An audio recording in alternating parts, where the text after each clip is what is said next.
yang menjadikan kita bisa bernapas dalam senyap, yang menjadikan kita bernafas dalam ingat, yang menjadikan kita bernafas adalah ada nafakhtu fihi min ruhi, ada tiupan ruh yang asalnya dari Tuhan. Itulah yang menjadikan Anda disebut manusia, bukan yang disebut sebagai manusia daging. Keberadaanmu adalah keberadaan ruhiyah.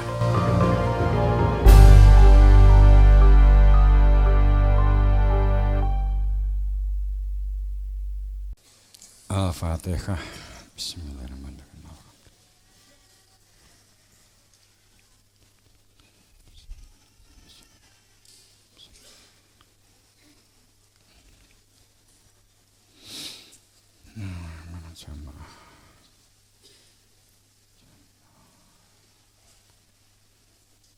Santriwan, santriwati dan jamaah Nabi. Lahumul Fatihah.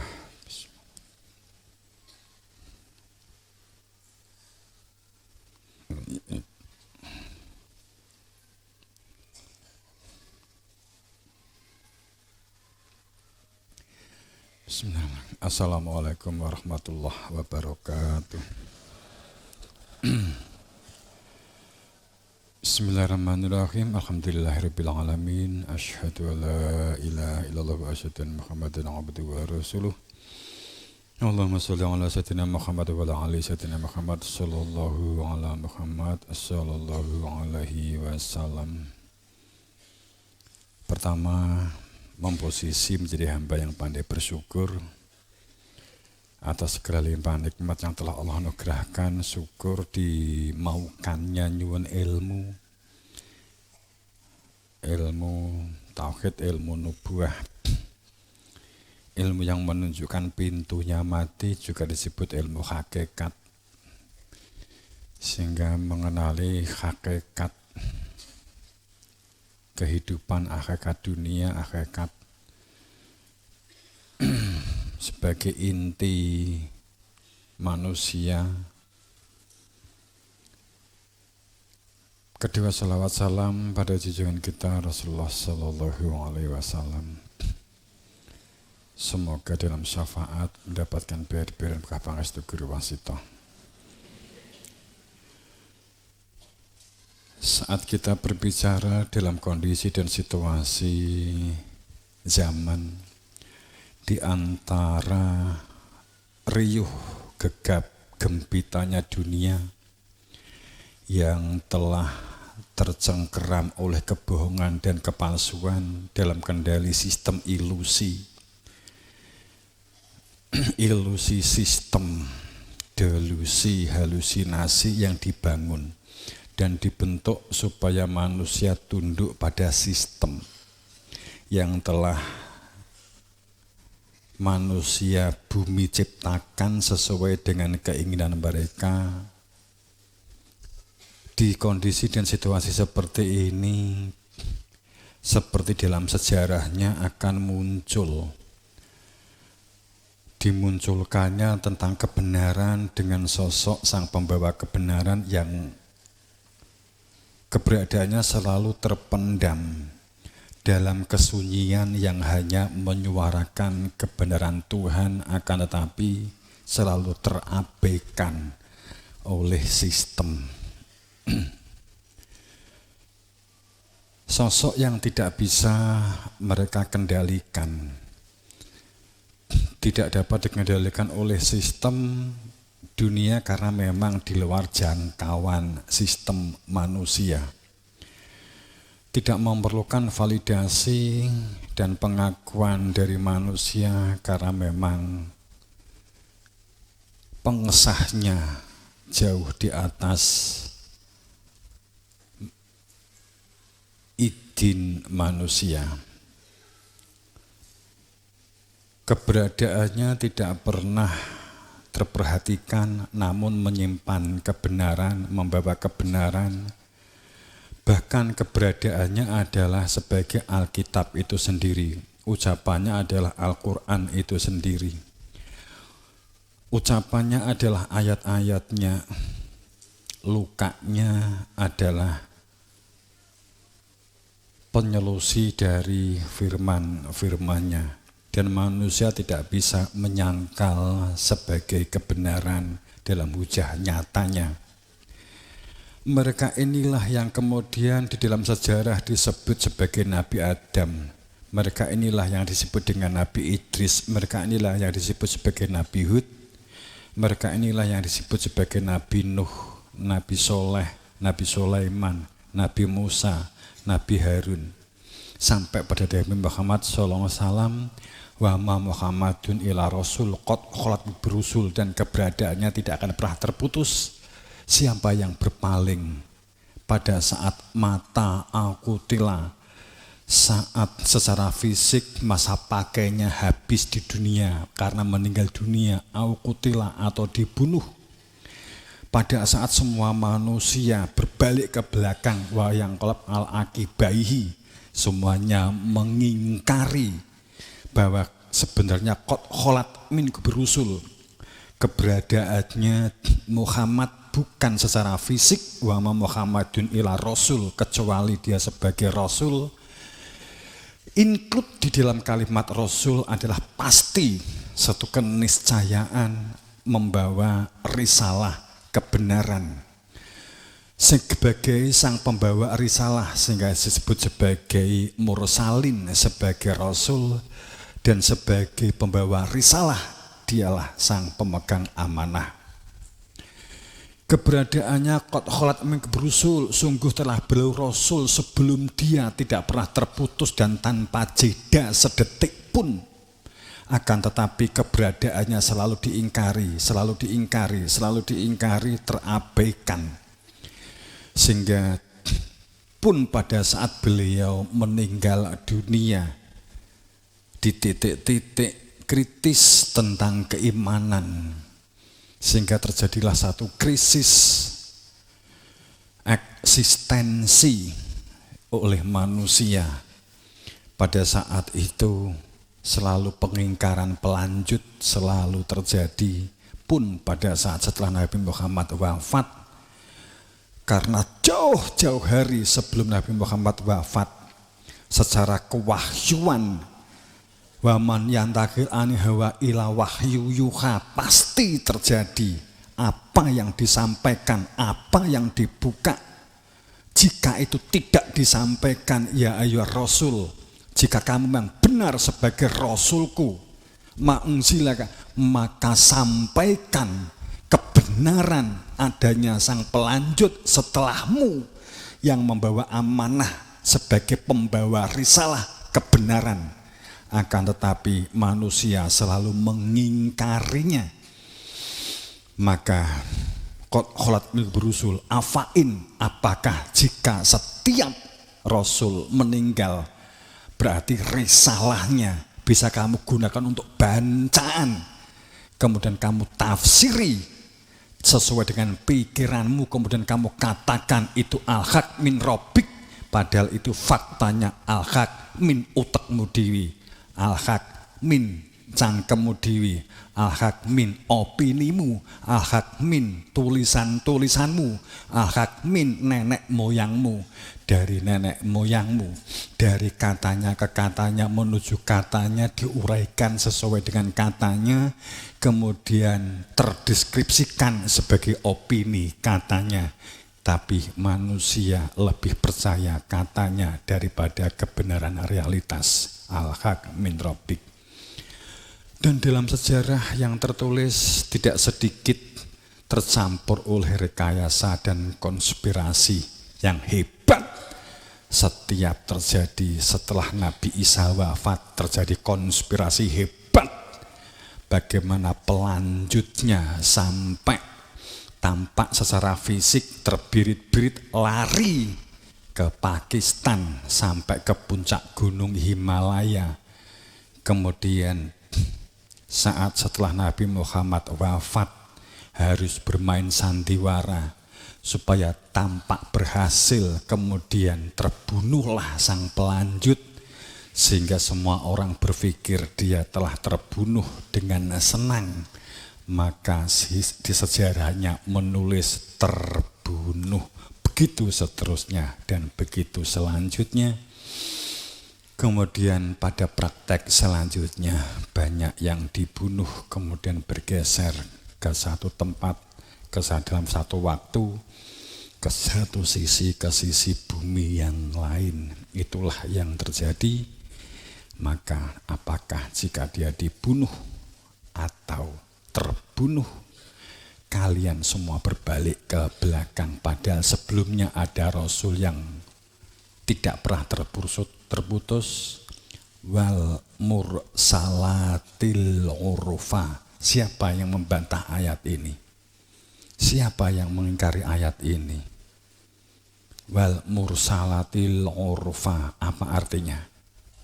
Setiap Rasul membawa risalah pasti mutlak urfa, silih berganti, tidak pernah terputus. Itu makna urfa. Pada saat itu ditampakkan, maka bencana akan besar-besaran karena manusia mengingkarinya. Jamaah rahimakumullah.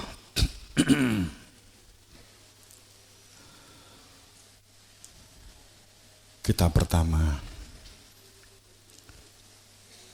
pada season pertama ini kita ungkap dengan kalimat saat kebenaran sebagai al-haq mirobik, tanpa hujah keberadaan sultan, dipastikan bahwa seseorang itu menginginkan eksistensi dan kebesaran dan pengakuan serta validasi untuk mencari cuan, akan tetapi tidak akan pernah dapat mencapainya, dan titik tertentu akan diambil semua sebagai hutang-hutang yang tidak akan pernah bisa dilunasi. Innalladzi yujadiluna fi ayatillah bighairi sultan. Sesungguhnya pada saat orang-orang yang memperdebatkan tentang ayat-ayat Allah, pada saat orang-orang berbicara tentang ayat-ayat Allah, saat seseorang menulis tentang ayat-ayat Allah, tentang kebenaran yang diakukan dengan akaun sebagai wasilah dari Tuhan, padahal adalah perspektif hasil opini dan pemikiran yang kemudian dianggap sebagai bentuk anggapan, kemudian ditempatkan sebagai keyakinan, meningkat levelnya menjadi keimanan. Ayat-ayat yang disebut sebagai opini hasil tafsiran ini jika tanpa sultan, tanpa absolutitas yang hak, yang mutlak sebagai yang berhak menyampaikan, tidak ada keterangan yang sampai kepada mereka yang beropini, tidak ada keterangan dan penjelasan yang sampai kepada mereka kecuali hanya dari bacaan kepada bacaan, dari hasil bacaan dari orang-orang masa lalu yang kemudian oleh orang sekarang ditafsiri sebagai kebenaran bertuhan. Maka dikatakan tidak sampai kepada mereka, tidak bertatap muka langsung dengan sang pemegang kebenaran. Artinya mereka tidak pernah bertatap muka, tidak pernah tahu muwajahah dengan Nabi Muhammad sebagai anggapan yang terakhir. Maka dikatakan tidak sampai kepada mereka sang sultan itu. Maka dipastikan ayat ini mengatakan bahwa orang tersebut hanya menginginkan pengakuan dan validasi dari orang lain, untuk apalagi mendapatkan cuan, kehormatan, dan menurut akan menjadi kelanggengan.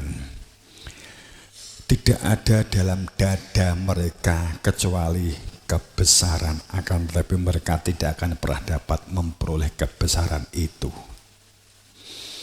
Maka mintalah perlindungan kepada Allah dari kisah-kisah kebohongan ini, karena makna Dajjal adalah kebohongan yang berantai, keberadaan kebohongan yang diakui oleh umat manusia dianggap sebagai kebenaran Tuhan. Itulah makna Dajjal, merajalelanya kebohongan, merancukan kebenaran, menutup keberadaan Tuhan. Sejak lahir kita sudah disodori tentang keimanan bertuhan, tapi kita tidak pernah ditunjukkan keberadaan Tuhan. Sejak lahir kamu sudah dikotak oleh status, kamu diberi status nama yang tidak kamu inginkan nama itu. Karena namamu itu adalah dari orang tua, bukan karena keinginan kamu. Kamu sudah diberi status di dalam KTP laki-laki atau perempuan. Kemudian kamu akan memiliki status sebagai suami atau sebagai istri. Itu status-status kotak-kotak yang jika itu kamu gemi akan menjebak. Seperti akibat, seperti akhirnya muncul Arijalu Qawamu 'alan Nisa. Orang laki-laki itu adalah pemimpin wong lanang, kejem kaya apa tetap sebagai pemimpin. Itulah jebakan-jebakan status. Jika status-status itu dihilangkan, fisik ditiadakan, siapa diri kamu? Fa aina tadhabun, kemana akan kamu pergi? Ragamu, pergimu sudah jelas, dipendem di dalam tanah. Apakah alamatmu berhenti di situ? Apakah alamatmu berhenti di kuburan? Apakah jati dirimu berhenti saat kamu dipendem, diangkut, dimasukkan pendoso, kemudian setelah itu kamu diadzani di dalam kuburan, selesai masalahmu? Apakah itu alamat terakhirmu? Ataukah ada identitas lain yang tanpa identitas, ada nama lain yang tanpa nama, ada Tuhan lain yang tidak mengenal nama sebagai Tuhan? Saya rumit, kita rumitkan.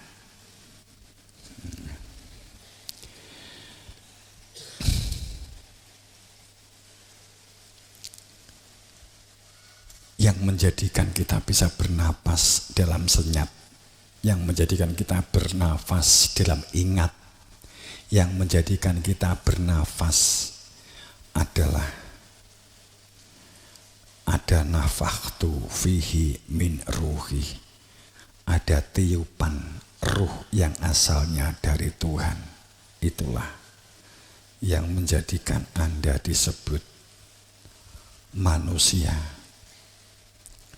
bukan yang disebut sebagai manusia daging. Keberadaanmu adalah keberadaan ruhiyah. Sistem pendidikan kita tidak mengajarkan untuk mengenal jiwa. Sistem struktur pendidikan kita tidak memperkenalkan keberadaan eksistensi sebagai keutuhan mental dan jiwa yang terbangun. Akan tetapi pendidikan kita adalah menghitung regulasi tentang aturan yang ditambah saat ini dengan sistem algoritma, dihitung secara data dan angka-angka. Yang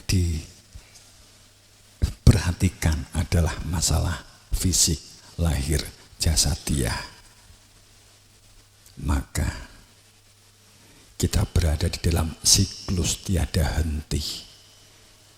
Dunia tidak ada habisnya, berkutat. Hanya lahir, proses, dan mati.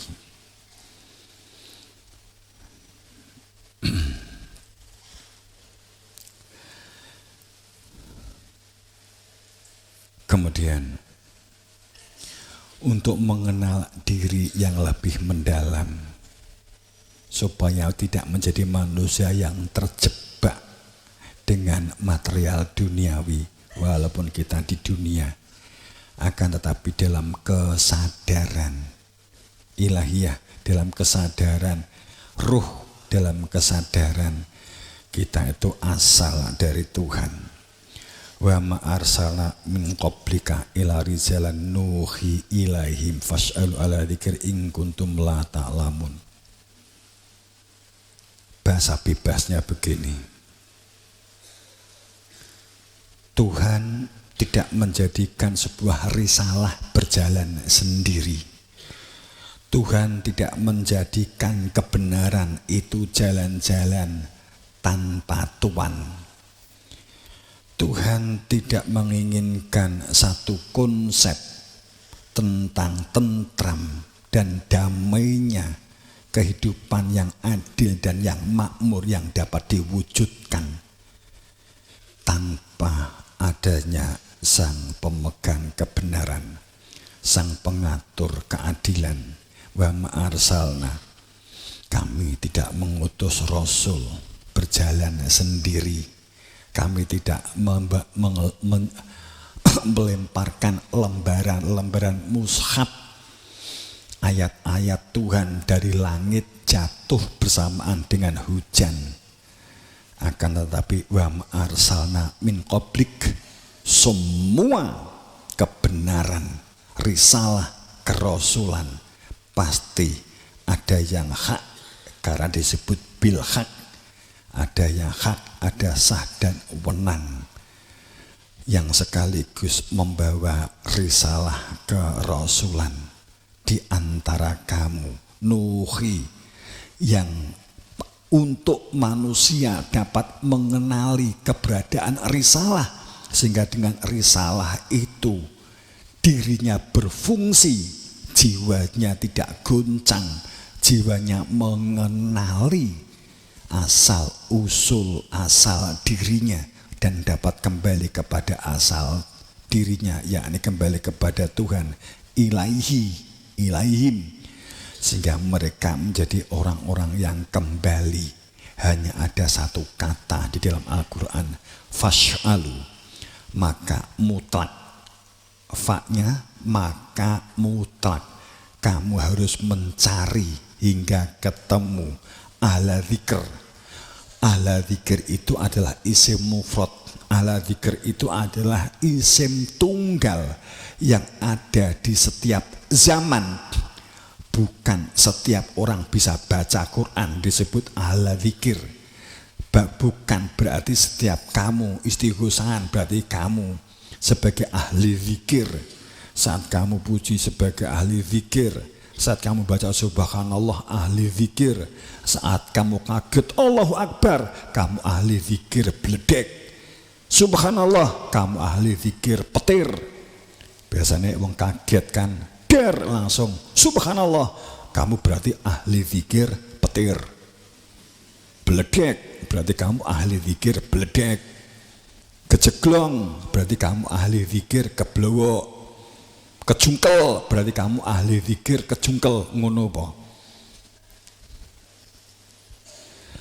Ahli zikir itu orang yang makom, orang yang manggon, orang yang bertempat tinggal di dalam hatinya itu telah menyatu dengan ingatan rasa. Rasanya menyatu dengan Tuhan sehingga yang dirasa ada dan yang dirasa wujud adalah keberadaan Tuhan. Jika kamu ingin memiliki rasa seperti para nabi dan para rasul, yakni rasamu manunggal dengan Tuhan, yakni rasa di dalam hati nuranimu ada dari nuranimu ada kehadiran Tuhan, maka Quran memberikan satu solusi. Carilah ahla dzikir, orang yang tahu persis bagaimana zikir, orang yang tahu persis cara menunjukkan zikir, orang yang tahu persis tentang hujah zikir, orang yang tahu persis dalam hujah arsalna rusulana tatrah in kuntum la ta'lamun. Jika kamu tidak mengetahui tentang ta'lamun, ilmu bagaimana supaya berfungsi yang menjadikan hati nurani ada kehadiran Tuhanmu, maka fas'alul dzikr in kuntum la ta'lamun. Dengan hati nurani berfungsi karena ada kehadiran Dia, maka bergeraklah untuk melakukan pengaturan kehidupan dunia dengan sistem administrasi dan manajemen yang kemudian kamu akan bertindak ya adilun, menjadi manusia yang adil dan memakmurkan. Wa mimman khalaqna ummah yahduna bil haq wa bihi ya'dilun. Karena keadilan, kemakmuran, kesejahteraan, kebahagiaan, ketentraman, ayat menunjukkan muskil binti mustahil, binti tidak mungkin pada saat dapat diwujudkan manakala tanpa terang cahaya kebenaran, manakala tanpa ada keberadaan Tuhan di dalam hati, manakala tidak memiliki orientasi hidup, yakni orientasi menuju kepada Tuhan sebagai sang mutlak kebenaran. Wa mimman, akan tetapi dijawab, pasti dari antara kamu, di antara kamu sendiri, dalam satu siklus kehidupan di diri kamu sendiri, dari kelompokmu sendiri, kholakna, kami adakan, kami wujudkan, kami turunkan, kami adakan dari setiap masing-masing umat dalam siklusnya masing-masing.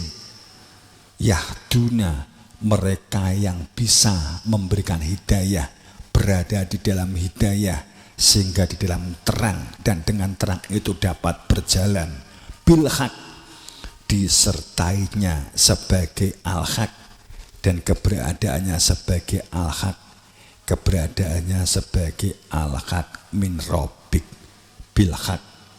Isimnya takrif harus dikenali dan mutlak ada di antara kamu karena isimnya takrif. Isimnya makrifat berarti pasti dapat diajak salaman, pasti dapat diajak cangkem-cangkeman. Wabihi ya'dilun, maka saat yahduna, saat hidayah, saat terang telah terpatri di dalam diri batin hamba, maka terwujudlah keadilan karena adanya orientasi hidup, ada visi, misi, dan tujuan yang jelas. Jamaah yang hadir rahimakumullah, maka keberadaannya tidak pernah terhenti yang saya ungkap di depan tadi, wa ma Muhammadun ila Rasul. Di dalam surat Ali Imran 144 ini menunjukkan satu ayat. Saya mulai dari tutupan ayat. Wa sayajzillahu syakirin. Inti syukur apapun kamu disebut orang bersyukur, itu rumus Quran sampai pada saat wa id sa'atan rabbukum la in syakartum la azidannakum. Rumus syukur, orang disebut syukur itu adalah mereka yang menerima keberadaan Rasul, menerima keberadaan risalah, dan yang membawa risalah. Menjadi tidak masuk akal orang itu menerima jajan tapi benci dengan yang memberi jajan. Orang mau menerima risalah pemikirannya tapi benci kepada orang yang telah menuangkan pemikiran itu adalah kebodohan murokab, kebodohan puncak. Maka jika dibalik malah lebih baik